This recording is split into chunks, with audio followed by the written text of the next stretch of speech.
Hello friends, मार्गदर्शन competition classes में आपका स्वागत है। पिछले वीडियो में मैंने आपको बंगाल के इतिहास के बारे में बताया था।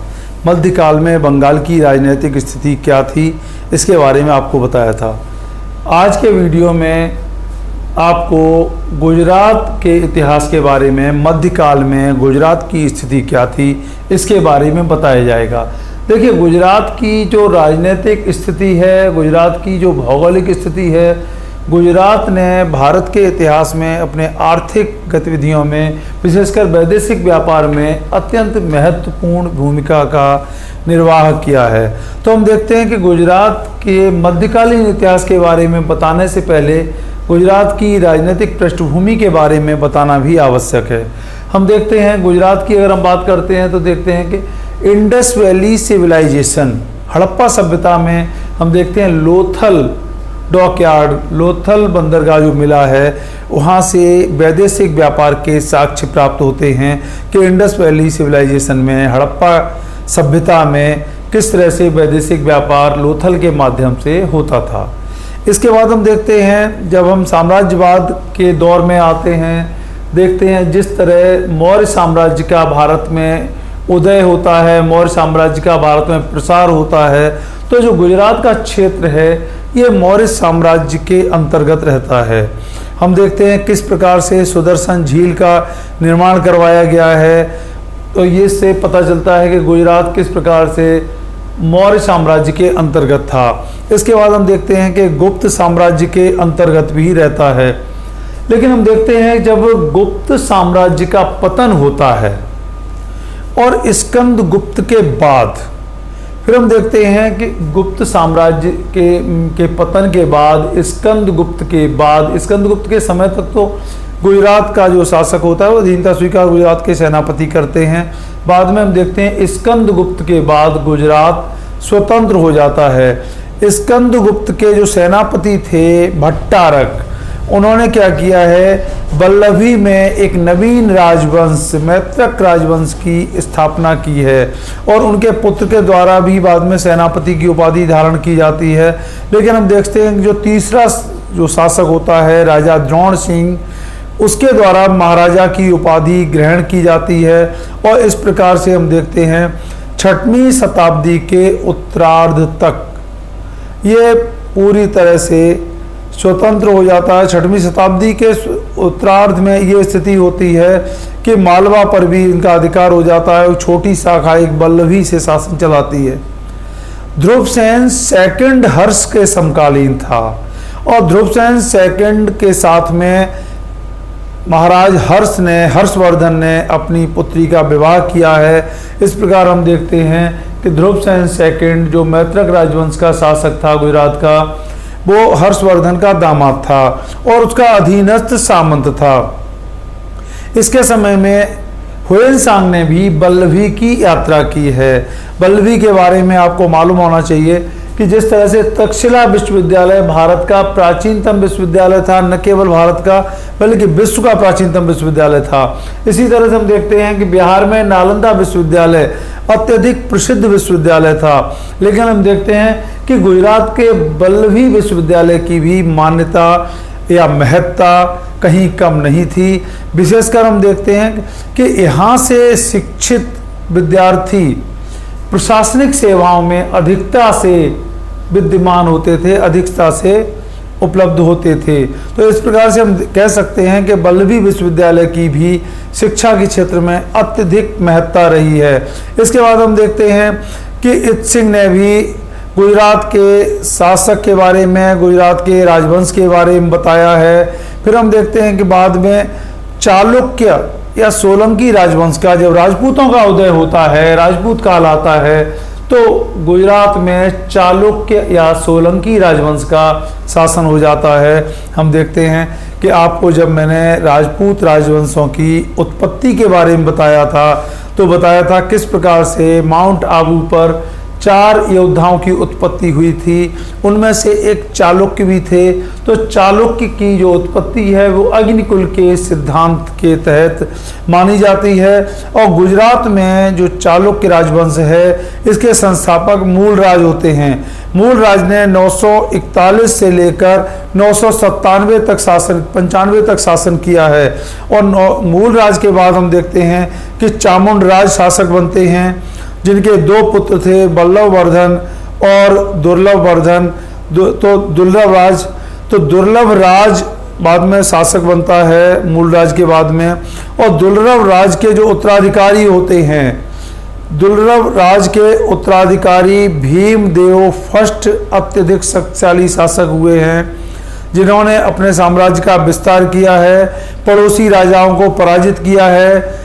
मालवा के राजा परमार राजा भोज की राजधानी धारा नगरी को भी लूटा है।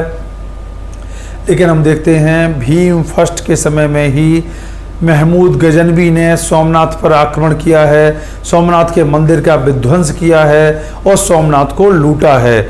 उस समय हम देखते हैं कि भीम फर्स्ट चतुरता से महमूद गजनवी का सामना नहीं करता है, मुकाबला नहीं करता है और पलायन कर जाता है। लेकिन महमूद गजनवी के आक्रमण के बाद अपनी स्थिति को फिर से सुदृढ़ करने का प्रयास करता है और सोमनाथ के मंदिर का जीर्णोद्धार पुनर्निर्माण फिर से किया जाता है।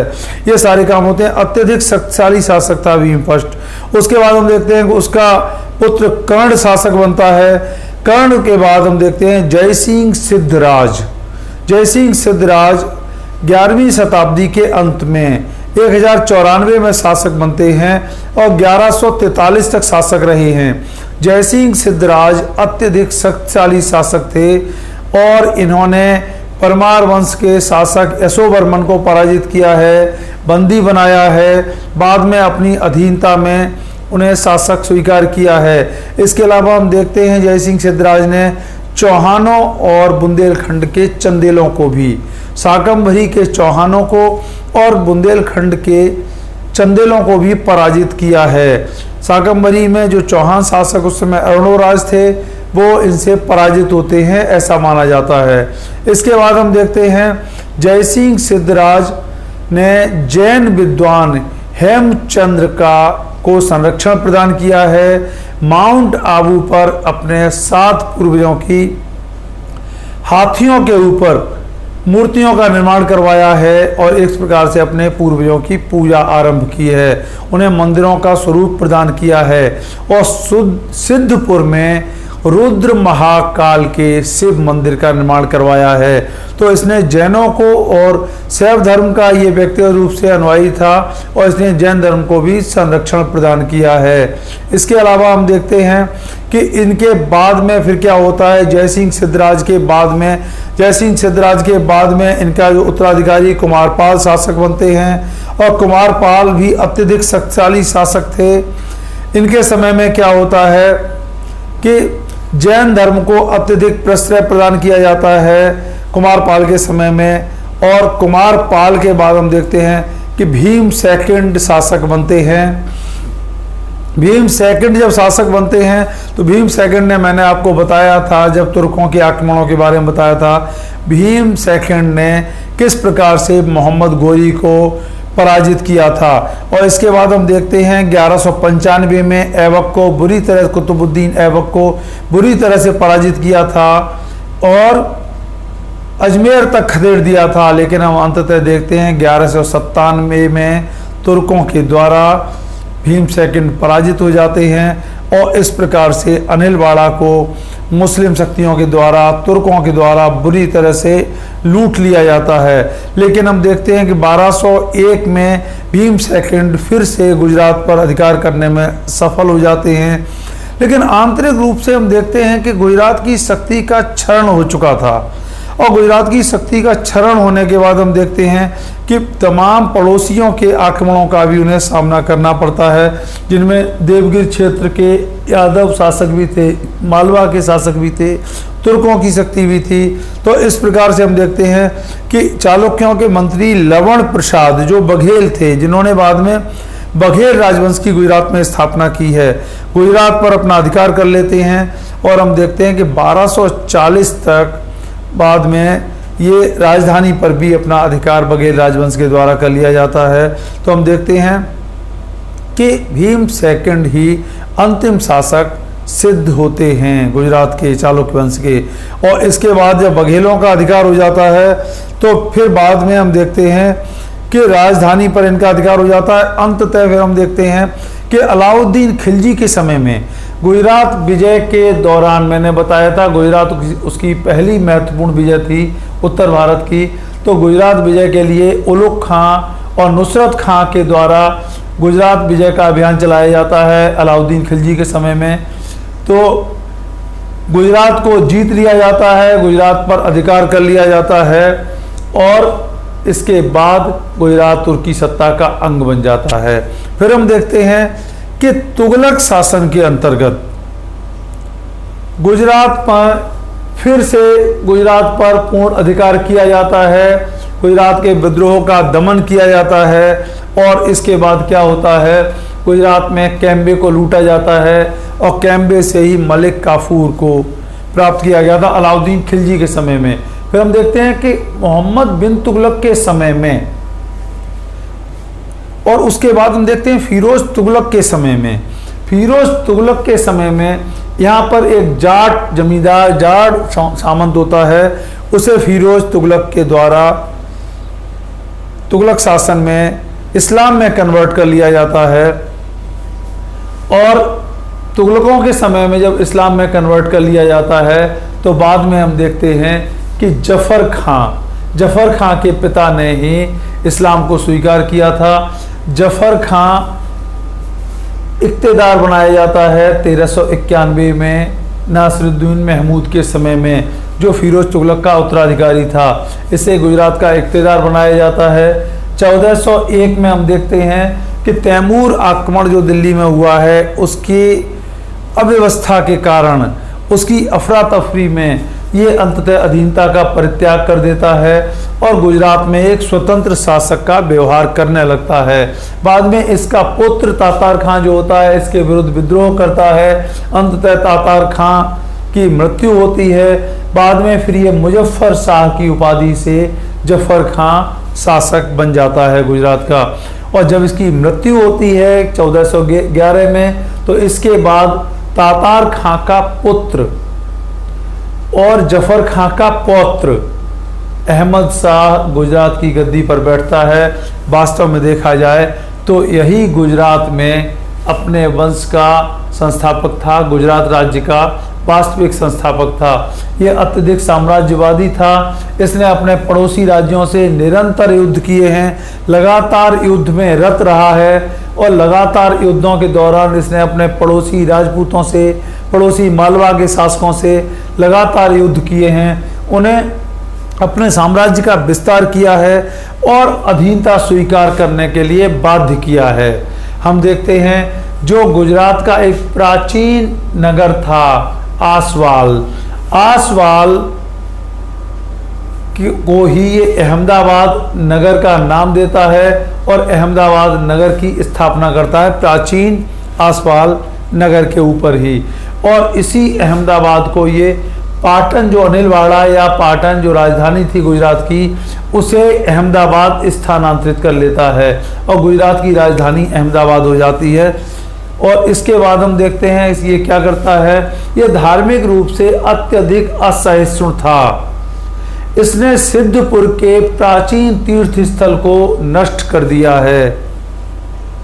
यहाँ के तमाम प्राचीन महत्व के मंदिरों का विध्वंस किया गया, उनको नष्ट किया गया, मस्जिदों का निर्माण किया गया और इसने क्या किया है, हिंदुओं पर जजिया कर का आरोपण किया है। तो हम देखते हैं इसके बाद क्या होता है, अहमद शाह के बाद में और शासक बनते हैं। इसका पुत्र बाद में गयासुद्दीन मोहम्मद शाह के नाम से शासक बनता है जो कि योग्य शासक नहीं था। इसके बाद फिर हम देखते हैं कुतुबुद्दीन अहमद शाह सेकंड शासक बनता है। बाद में महमूद शाह बेगड़ा शासक बनता है जो अपने वंश का महानतम शासक कहा जा सकता है। इसके बाद मुजफ्फर शाह सेकंड होते हैं, बहादुर शाह होते हैं। तो महमूद शाह बेगड़ा और मुजफ्फर शाह और बहादुर शाह, इन शासकों के बारे में आपको हम नेक्स्ट वीडियो में बताएंगे कि किस प्रकार से इन्होंने गुजरात के शासन में शक्ति को धारण किया है और गुजरात को एक समृद्धता प्राप्त हुई है। इनके बारे में हम आपको नेक्स्ट वीडियो में बताएंगे। तो हम देखते हैं कि गुजरात में मध्यकाल में किस प्रकार से अलाउद्दीन खिलजी के द्वारा गुजरात को दिल्ली सल्तनत में मिला लिया जाता है।